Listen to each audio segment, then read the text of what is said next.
Hello guys, இன்னைக்கு நம்ம இந்த வீடியோவில் எதை பற்றி பார்க்க போகிறோம் அப்படின்னா, இந்த வீக்குக்கான வீக்லி அவுட்லுக் தான். ரொம்பவே லேட் ஆகிட்டு கொஞ்சம் வெளில போயிருந்தேன். வந்து ரெக்கார்ட் பண்ண ரொம்ப நேரமாயிட்டு. இந்த வீடியோ மோஸ்ட்லி இன்னொரு ஹாஃப் அன் ஹவரில் வந்து பப்ளிஷ் ஆகிடும். ஓகே, வீடியோக்குள்ளே போகிறதுக்கு முன்னாடி நீங்கள் நம்மளோட சேனலை சப்ஸ்கிரைப் பண்ணல அப்படின்னா சப்ஸ்கிரைப் பண்ணி பக்கத்தில் உள்ள பெல் ஐக்கானை கிளிக் பண்ணிக்கோங்க. அதே மாதிரி நம்மளோட டெலிகிராம் சேனலில் ஜாயின் பண்ணல அப்படின்னா ஜாயின் பண்ணிக்கோங்க. ஜஸ்ட்டு நான் எடுக்கிற ட்ரேட்ஸை அது மட்டும் இல்லாமல் டெய்லி வந்து மார்க்கெட் அப்டேட்டை வந்து போஸ்ட்டாக போட்டுக்கிட்டு இருக்கேன். நீங்கள் வந்து உங்களுக்கு வேணும் ஜஸ்ட்டு வந்து வெரிஃபை பண்ணிக்கணும் அப்படின்னா நம்மளோட சேனலில் ஜாயின் பண்ணிக்கோங்க. ஜஸ்ட்டு என்னோட வியூவை மட்டும் நான் போஸ்ட் பண்ணிக்கிட்டு இருக்கேன். Okay okay. இப்போ வந்து என்னென்னா நம்ம 3 இதோட அதாவதுனா டிஎக்ஸ்ஒய், யூரோ, பிடிசி மூணுத்தோட பயாஸ் பற்றி பார்ப்போம். மோஸ்ட்லி வந்து நான் வந்து யூரோ, பிடிசி ரெண்டு தான் ட்ரேட் பண்ணுவேன். அதனால் அதோட பயாஸ் தான் இப்போதைக்கு நம்ம பார்க்க போகிறோம். ஓகே, ஃபஸ்ட்டு டிஎக்ஸ்ஒய் பார்ப்போம். டிஎக்ஸ்ஒய் வந்து பார்த்திங்கன்னா ப்ரீவியஸ் மந்தோட ஹையை எடுத்துகிட்டு கீழே வந்துக்கிட்டு இருக்கான். நான் வந்து டார்கெட்டாக வச்சுருந்தது இதை டார்கெட்டாக வச்சுருந்தேன். அட்லீஸ்ட் வந்து இந்த வீக்கில் அடிச்சிருவான் அப்படின்னு. இதை நான் ஏன் வச்சேன் அப்படின்னு கேட்டிங்கன்னா, ப்ரீவியஸ் வீக்குக்கு வந்து நம்ம லெவல்ஸ் மார்க் பண்ணோம் அப்படின்னா கரெக்டாக அந்த இடத்துல தான் வந்து உட்காருவோம். 0.5 தாண்டி வந்துட்டான். சரி, அடுத்து வந்து 0.75 வச்சா அப்படின்னா இந்த ஜோனில் நிற்கிது. இந்த ஜோனுக்கு தான் நெக்ஸ்ட்டு வருவான் அப்படிங்கிறது என்னோட எதிர்பார்ப்பு. வீக்லிலையுமே வந்து பார்த்திங்கன்னா ஒரு நல்ல இது கொடுத்துருப்பான். அதாவது ப்ரீவியஸ் வீக் முன்னாடி நல்ல ஒரு க்ளோசஸ் கொடுத்துருந்தான். இப்போ அந்த வீக்கோட ஹையை தாண்டி க்ளோஸ் வச்சுருந்தான். இப்போ போன வீக் வந்து பார்த்திங்கன்னா ஸ்வீப் பண்ணிட்டு மேலே க்ளோஸ் வச்சுருக்கான். நமக்கு வந்து இதை தாண்டி க்ளோஸ் இருந்துச்சு அப்படின்னா நம்ம கொஞ்சம் ரொம்ப கான்ஃபிடெண்ட்டாக இருக்கலாம். ஓகே, அடுத்த லெவல்ஸ் வந்து இந்த இடத்துக்கிட்டையும் வந்துடும் அப்படின்னு. இப்பயுமே என்னோட பயாஸுங்கிறது பியரிஷ் தான் டிஎக்ஸ்ஒய். ஓகேவா? ஓகே, இப்போ நம்ம அடுத்து 4 ஹவரில் டேஸில் போய் பார்ப்போம். டேஸில் வந்து பார்த்திங்கன்னா அதாவது மண்டே, டியூஸ்டே, வெனஸ்டே, தேர்ஸ்டே இந்த மொத்த நாளும் அப்படியே பொறுமையாக அரைச்சி மேலே ஏற்றுனா இது மொத்தமும் எதுக்காக மூவ் ஆச்சு அப்படின்னா, ஃப்ரைடே வந்து ஜெரோன் போல் பேசுகிறாரு. அடுத்து வந்து ஜெரோன் போல் இன்னொருத்தர் ஜெரோன் போலும் பிரசிடெண்ட்டும் ஸ்பீக் இருந்துச்சு. பிரசிடெண்ட் ஸ்பீக்ஸும் ஜெரோன் போல் ஸ்பீக்கும். இதில் வந்து தலைவன் ஜெரோன் பவுல் பேசினது தான் இப்படி இறக்கிட்டான். அவர் என்ன சொல்லியிருந்தாரு அப்படின்னா, ரேட் கட் இருக்க சான்ஸ் இருக்கு அப்படிங்கிற மாதிரி சொல்லியிருந்தாரு. அவர் அதை மாதிரி அதாவது என்னன்னா கன்ஃபார்மாக கட் ஆகும் அப்படிங்கிற மாதிரி சொல்லலை. பேசிக்கிட்டு இருக்கப்ப ரேட் கட்டை பற்றி வந்துச்சு. உடனே வந்து ரேட் கட் பண்ண வேண்டிய சுச்சுவேஷனுக்கு இப்போ நான் தள்ளப்பட்டிருக்கேன், பண்ணி தான் ஆகணும் அதை மாதிரி சொன்னார். சொன்னோடனே புதுன்னு பார்த்தீங்கன்னா ஒரே கேண்டில் தான், ஒரு 4 ஹவர் கேண்டிலு, 2 1 ஹவர் கேண்டில், ஒரே ஒரு 1 ஹவர் கேண்டில் தான். இங்கே ஓப்பன் ஆச்சு, அங்கே ஹைலேருந்து சல்லுன்னு இறக்கிட்டான் ஃப்ரைடே. இப்போ இதை மோஸ்ட்லி என்ன எதிர்பார்க்குறேன் அப்படின்னா,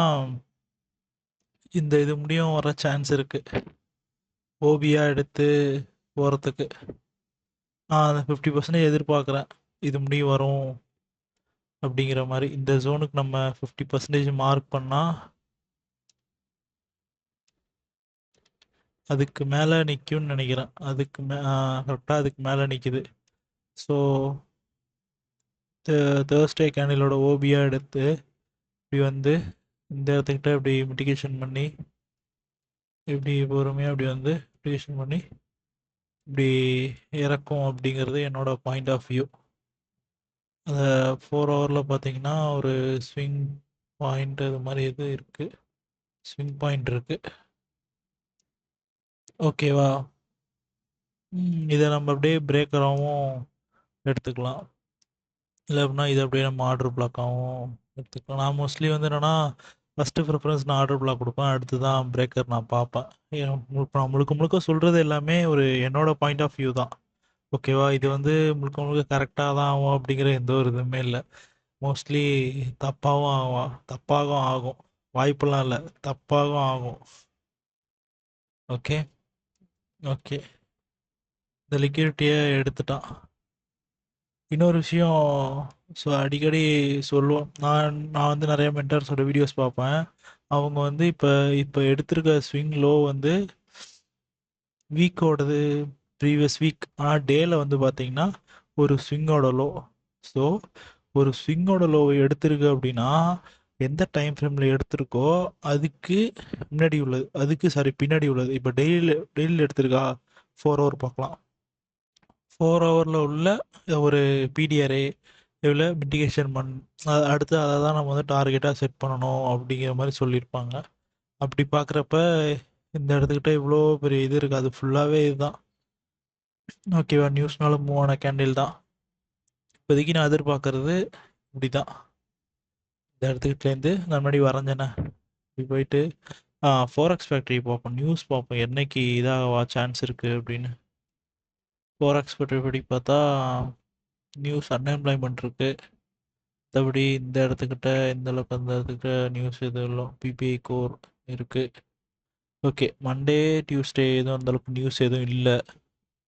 ஸோ மண்டே டியூஸ்டே இப்படி பொறுமையாக அரைச்சிட்டு Wednesday Wednesday high of the day எடுத்துகிட்டு பொறுமையாக கீழே வந்து இந்த லோவை எடுத்துகிட்டு ஃப்ரைடே ஃப்ரைடே வந்து டிஜிஎஃப் செட்டப்பாக இருக்க வாய்ப்பு இருக்குது என்னோட பாயிண்ட் ஆஃப் வியூ. ஓகேவா, 1 ஹவரில் பார்த்தீங்கன்னாலும் அப்படியே மூவ் பண்ணி வச்சுருவோம். ஓகே, ஃப்ரைடேவா? ஃப்ரைடே இல்லை, சண்டேவோட 18. சண்டேவோட 18. ஓகே, மார்க்கெட் முன்னாடியே க்ளோஸ் ஆகிட்டா. ஓகே, இந்த இடம் முடியும் அப்படி வந்துட்டு எடுத்துட்டு கீழே தூரம் எதிர்பார்க்குறேன். நாளைக்கு அன்னைக்கு நம்ம பார்ப்போம் எப்படி என்னன்னு. அடுத்து நம்ம யூரோ போயிடுவோம். யூரோ யூரோ இதை நான் நவுத்தி வச்சிடுறேன் ஃபஸ்ட்டு, அப்போ தான் உங்களுக்கும் கிளியராக புரியும். ஓகே, மந்த்லிலேருந்தே வருவோம். மந்த்லியில் டே உங்களுக்கு எல்லாருக்குமே இப்போ மோஸ்ட்லி தெரிஞ்சிருக்கும். டிஎக்ஸ்ஒய் மேலே போகிறான் அப்படின்னா யூரோ கீழே வருவான், டிஎக்ஸ்ஒய் கீழே வரான் அப்படின்னா யூரோ மேலே போவான். ரெண்டுமே ஆப்போசிட்டிங் கோரிலேஷன் பேர். ஸோ அதே மாதிரி ப்ரீவியஸ் மந்தோட ஹையை எடுத்து மூவ் பண்ணிக்கிட்டு இருக்கான். இது அந்த ரேஞ்ச் மாதிரி இருக்குல்ல, அதில் அந்தளவுக்கு வந்துட்டா அப்படின்னு பார்ப்போம். ஆனால் இது வந்து இமிட்டிகேஷன் பண்ணிட்டான், டிஎக்ஸ்ஒய் இமிட்டிகேட் பண்ணல. இது வந்து கரெக்டாக அந்த 75% அதை இமிட்டிகேஷன் பண்ணிட்டான். கரெக்டாக இமிட்டிகேஷன் பண்ணி உள்ள க்ளோஸ் வச்சுட்டான். அடுத்து வீக்லியில் பார்த்தீங்கன்னா வீக்லியில் ப்ரீவியஸ் வீக் இந்த அதாவது என்னன்னா ஜூலை மந்தோட வீக்குக்குள்ளே தான் போயிட்டுருக்கான். கிட்டத்தட்ட 1 மந்த் ஆக போகுது. இப்போ நெக்ஸ்ட் வீக்கும் இதுக்குள்ளே வந்துட்டான் அப்படின்னா 1 மாதம் ஆயிட்டு. அதாவது 1 வீக்குள்ளே கிட்டத்தட்ட 4 வீக்லி கேண்டில்ஸ் இதாகிட்டு இருக்கான். மோஸ்ட்லி வந்து இப்போ போய் எடுத்துருவான்னு தான் தோணுது. அநேகமாக இந்த வீக் வந்து இந்த ஹையை ஃபஸ்ட்டு போய் எடுத்துருவான். இந்த இந்த இந்த வீக் எடுக்க அதிக சான்ஸ் இருக்குது. ஓகேவா, எப்படி மூவ் ஆகலாம் அப்படிங்கிறத பற்றி பார்ப்போம். டேல டேலையும் அதே மாதிரி தான் இந்த ஆர்டர் பிளாக்ல மிட்டிகேஷன் பண்ணி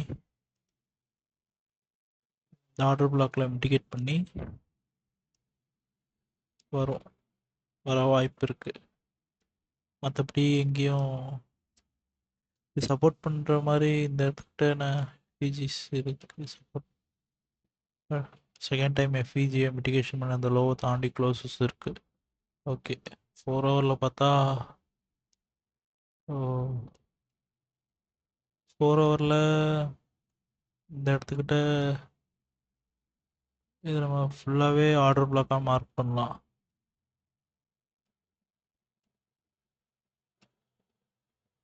ஆர்டர் பிளாக் ஃபுல்லாகவே ஆர்டர் பிளாக்காக மார்க் பண்ணலாம்.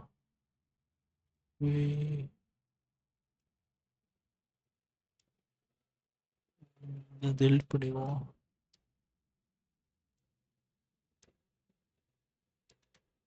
ஓகே, இந்த ஆர்டர் பிளாக்ல மிட்டிகேஷன் பண்ணி திரும்ப சான்சஸ் இருக்குது. அதே மாதிரி தான் மண்டே டியூஸ்டே 2 நாளும் அக்கமுலேட் பண்ணி வெனஸ்டே வந்து லோ ஆஃப் தி வீக்காக செட் பண்ணி அடுத்த 3 நாள் மூவ் ஆக வாய்ப்பு இருக்குது என்னோட பாயிண்ட் ஆஃப் வியூ. ஓகேவா, இப்படி தான் மூவ் ஆகும் அப்படிங்கிற மாதிரி கிடையாது, என்னோட பாயிண்ட் ஆஃப் வியூ இது. ஓகே ஓகே, 1 ஹவரில் ஓகே. கரெக்ட்டா இருக்கு. கிளீனா குடுத்துருக்கான். அநேகமா அடுத்த வாரம் வந்து ஒரு நல்ல மூவ், அதாவது ஒரு ஏதோ சொல்லுவாங்களே, ஆ புக் செட்டப் அத மாரி இருக்க சான்சஸ் இருக்கு. ஓகேவா? ஓகே. அடுத்து நம்ம பிடிசி பார்ப்போம். பிடிசி தான் தலைவன் வேற லெவல்ல மூவ் ஆயிருந்தான். ஆக்சுவலா வந்து நான் இந்த இடத்துல வந்து நான் மார்க்கெட் பார்த்துக்கிட்டு இருந்தேன்.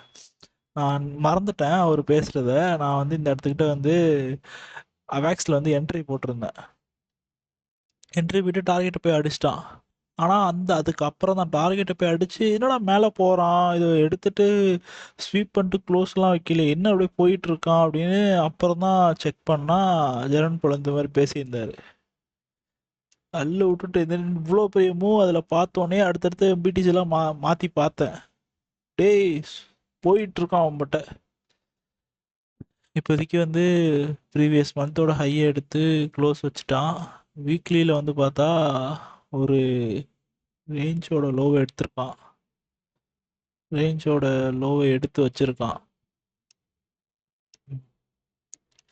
ரேஞ்சோட லோவ எடுத்துட்டான். இப்போ அடுத்த டார்கெட் வந்து நம்ம இத செட் பண்ணலாம். இதுதான் நம்மளோட அடுத்த டார்கெட். ஆனா அதுக்கு வந்து எப்படி மூவ் ஆகுறான் அப்படிங்கிறத ஃபர்ஸ்ட்டு பார்ப்போம். ஏன்னா நான் நெறையா பார்த்துருக்கேன். என்னோட இதில சொல்றேன். இப்போ வந்து என்னன்னா, மோஸ்ட்லி வந்து நியூஸ்ல மூவ் ஆகுறான் அப்படின்னா, நியூஸ்ல ஒரு ஹை மூவ் குடுத்துட்டான். ஹை மூவ் குடுக்குறான் அப்படின்னா, அதோட திரும்பி வந்து வேல்ஸ் வந்து மார்க்கெட்ட டம்ப் பண்ணுவாங்க. திரும்பி இந்த லோக்கு, இந்த லோவ எடுக்க முயற்சி பண்ணுவாங்க வேல்ஸ். மோஸ்ட்லி இத வந்து என்னன்னா, நான் ஒரு கிட்டத்தட்ட ஒரு 10 நியூஸ் பார்க்குறேன் அப்படின்னா, ஒரு 6 நியூஸ் கன்ஃபார்மா நடக்கும். ஒரு குட் நியூஸ் மார்க்கெட்ல வந்து ஒரு நல்ல நியூஸ் வருது. அது மார்க்கெட் வந்து புல்லிஷா இருக்கு அப்படின்னா, இது எவ்வளோ தூரம் போகணுமோ விட்டுருவாங்க. இப்போ வந்து மார்க்கெட் வந்து இங்கேருந்து இவ்வளோ தூரம் வேணாலும் போக விட்டுருவாங்க. ஆனா, அந்த நியூஸோட லோ அப்படிங்கிறது ரொம்பவே முக்கியம் வேல்ஸ்க்கு. எங்க போனாலும் திரும்பி அங்கேருந்து அப்படியே பொறுமையா அரைச்சு இந்த லோக்கு தள்ளி, இங்கேருந்து வேல்ஸ் அப்புறம் மூவ் பண்ணுவாங்க. இது செம்மையா இருக்கு. இப்போதைக்கு நான் பார்த்து வச்சிருக்கிறது, திரும்பி இந்த லோஸ்க்கு மார்க்கெட் வருவான் அப்படிங்கிறது தான் ஒரு என்னோட வியூ. ஆனா, இதுபடி பார்த்தா இப்போதைக்கு வந்து ஓபில வந்து நிக்கிறான் மார்க்கெட்டு. அட்லீஸ்ட் எஸ்எம்டி குடுக்க வாய்ப்பு இருக்கு. இந்த இடத்துக்கிட்ட வந்து ஒண்ணு இதுல எடுத்திருப்பான். அப்படி இல்ல அப்படின்னா, இடிஹெச்ல எடுத்திருப்பான். அத பொறுத்தது தான் பார்க்கணும். இதுலயே எடுக்குறானா, இல்ல அதுல எடுத்து மூவ் பண்றானா அப்படிங்கிறது. ஓகே. இப்போதைக்கு 4 ஹவரோட ஆர்டர் பிளாக் உள்ள வரப்போறான். 4 ஹவர் ஆர்டர் பிளாக் உள்ள. அநேகமா கரெக்ட்டா இருக்கும். ஆ மண்டே மார்க்கெட் வந்து இப்போ லண்டன் ஓப்பன் ஆகுறப்பயும், அடுத்து நியூயார்க் ஓப்பன் ஆகுறப்பயும், ஏன்னா வந்து மார்க்கெட் க்ளோஸ் ஆனது ஃப்ரைடே ஈவினிங் போல தான் நம்ம க்ளோஸ் ஆச்சு. அந்த சமயம் அப்போ லண்டன் மார்க்கெட்டுமே வந்து ஒரு க்ளோசிங் செக்ஷனில் இருக்கும். அப்போ வந்து வால்யூம் அந்த அளவுக்கு உள்ளே வந்திருக்காது. ஸோ மண்டே ஓப்பன் ஆகுறப்ப நல்ல இதை பம்ப் எதிர்பார்க்கலாம். ஆனால் அதுக்கு வந்து இந்த லோ எஸ்எம்டி கொடுக்கணும், பார்ப்போம். எஸ்எம்டி குடுக்குற மாரி அவன் இடிஹெச் வரானா அப்படிங்கிறது. பரவால்ல. ஆனா முன்னாடிய விட ஏதோ ஓரளவு என்னோட ஸ்கில் நல்லா இருக்கு. தெரியலையே! இவன் எஸ்எம்டி குடுக்குற மாரி தெரியலையே! மேலால போயிட்டு இருக்கான். பொறுத்திருந்து தான் பார்க்கணும். இது நான் பிடிசில மட்டும் சொல்றேன். மோஸ்ட்லி ஒரு நியூஸ்னால ஹை குடுத்துட்டான் அப்படின்னா, திரும்பி அந்த லோக்கு வந்து வேல்ஸ் வந்து தள்ளுவாங்க மார்க்கெட்ட. எல்லா நியூஸும் அப்படி நடக்காது. ஆனா ஒரு 10 நியூஸ்ல கன்ஃபார்மா ஒரு 6 நியூஸ் அது மாரி நடந்துரும். இந்த நியூஸும் அத தான் நான் எதிர்பார்க்குறேன். பார்ப்போம். பொறுத்திருந்து தான் பார்க்கணும். ஓகே. அவ்வளோதான் இந்த வீடியோ. இந்த வீடியோ உங்களுக்கு புடிச்சிருக்கும்னு நெனைக்கிறேன். அப்படி புடிச்சிருக்கு அப்படின்னா லைக் பண்ணிக்கங்க. மறக்காம நம்மளோட சேனலையும் சப்ஸ்கிரைப் பண்ணிக்கங்க. அது மட்டும் இல்லாம, இப்போ வந்து ஒரு ஏர் ட்ராப் வீடியோ ஒண்ணு போட்டிருந்தேன். அதையுமே வந்து நோ வியூஸ்ல இருக்கு. முடிஞ்ச வரைக்கும் அதையும் போய் பாருங்க. நம்ம சேனல கொஞ்சம் சப்போர்ட் பண்ணுங்க. ஓகே? ஓகே. அவ்வளோதான் இந்த வீடியோ.